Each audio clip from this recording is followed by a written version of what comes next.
chicken bones.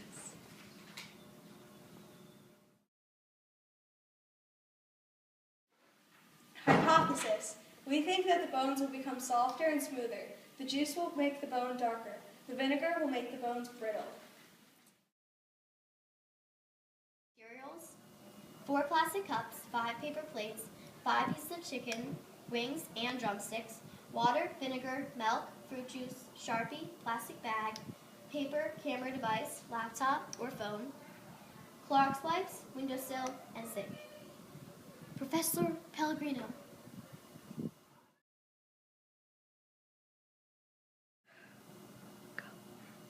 I'm Professor Pellegrino. Today, I'm going to tell you the procedure for our experiment, chicken bones. Day 1. Gather all your materials. 4 plastic cups, 5 paper plates, 5 pieces of chicken, drumsticks and wings, water, vinegar, milk, fruit juice, Sharpie, plastic bag, paper, camera device, laptop or phone, windowsill, sink, Clorox wipes. Take 4 paper plates and put 1 piece of chicken on each. Note, 1 plate will have 2 pieces of chicken. Peel the chicken slowly and keep an eye out for ligaments, joints, cartilage, and bone marrow. Take pictures with the camera of the ligaments, joints, cartilage, and bone marrow once they are spotted. Keep peeling the chicken off until the bone is spotless of chicken. Note, throw all leftover chicken out. Wash your hands in a sink to get the chicken off them. Clean off your table with Clorox wipes. Grab 4 plastic cups and label each one with a Sharpie marker.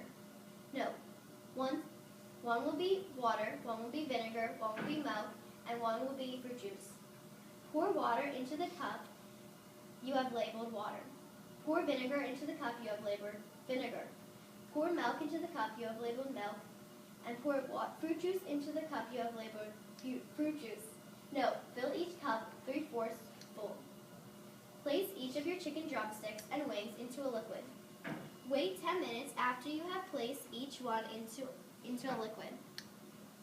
Put any remaining chicken bones in a plastic bag. After 10 minutes, take the wings and drumsticks out of the liquids. Take pictures and write 1 sentence on a piece of paper describing what the bone's texture, color, smell, and softness was. Answer the following questions for day 2 of the experiment. What do you think will happen to the chicken bones tomorrow? Which liquid will affect the chicken bone? Place the cups on the windowsill for the next day. Day 2. Take the cups off of the windowsill. Reach into the cups one by one, taking the bones out and putting them on a paper plate. Take pictures of what they look like with the camera and record texture, color, smell, and softness on the same piece of paper you did yesterday. Pour the liquids down the sink. Place the paper plate on the windowsill with your plastic bag for a presentation. Hello, my name is Professor Borda. I'm going to tell you about the data and graphs of chicken bones. Day 1, cut number 1. After 10 minutes, water. Description: bone was the same, a little shiny and slimy. Day 2, cut number 1. After approximately 24 hours, water. Description: it was bleached and brittle. Cut number 2, after 10 minutes, vinegar. Description: bones color even and bumpy. Day 2, cut number 2. After approximately 24 hours, vinegar. Description: it was squishy on the ends and it was softer, smoother, and it smelled bad. Cut number 3, after 10 minutes, fruit juice. Bone turned light red except for 2 spots, and at the top of the bone was the darkest. Day 2, cut number 3, after approximately 24 hours, fruit juice. Description: made the bone completely dark red, smelled bad, texture was rough, and you could peel off the red. Tasty. Day 1, cut number 4, after 10 minutes, milk. Description: there were small milk bubbles on the bone. Day 2, cut number 4, after approximately 24 hours, milk. Description. Looked like the bone had milk curdles on the end of the bone.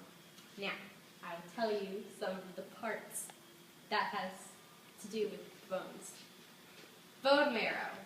Yellow marrow is composed of fat blood cells, and red marrow produces red blood cells. Joints is any place where two or more bones come together. They are classified by immovable and movable joints. Ligament, a tough band of tissue which holds bones in place at the joints. Cartilage, the smooth, slippery, thick layer of tissue which covers the ends of bones. It allows for easier movement of reducing friction. Okay, so I'm Professor Douglas, and I am going to read our results. So, the bones are all affected in different ways. On the first day, after 10 minutes, the juice bone was light red except for 2 spots, and the vinegar bone was more evenly colored and bumpy. The bone that was in the water was just a little slimy, and the one that was in the milk had bubbles on it. On day 2, after 24 hours, the juice bone was covered in a rough, red, paint-like paste. The bone that had been in the vinegar became squishy and soft in certain areas, and the bone that was in the milk had partially curdled milk on it. Finally, the water bone was bleached and breakable near the ends. Conclusion. At the beginning of this experiment, we predicted what each liquid would do to the chicken bones.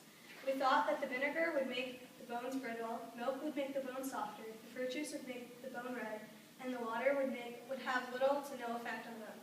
On the first day, vinegar did not have much effect. The water seemed to make the bone lighter, and the fruit juice made the bone pink. The bone that was in the milk had curdles on it. By this, we can conclude that our hypothesis was mostly correct. We were wrong by the vinegar and milk bones. The vinegar bone became softer, and the milk bone had curdles on it, but not much else happened to it. We were right about the fruit juice in the milk. During this experiment, we learned what cartilage, joints, ligaments, spongy bone, and bone marrow look like.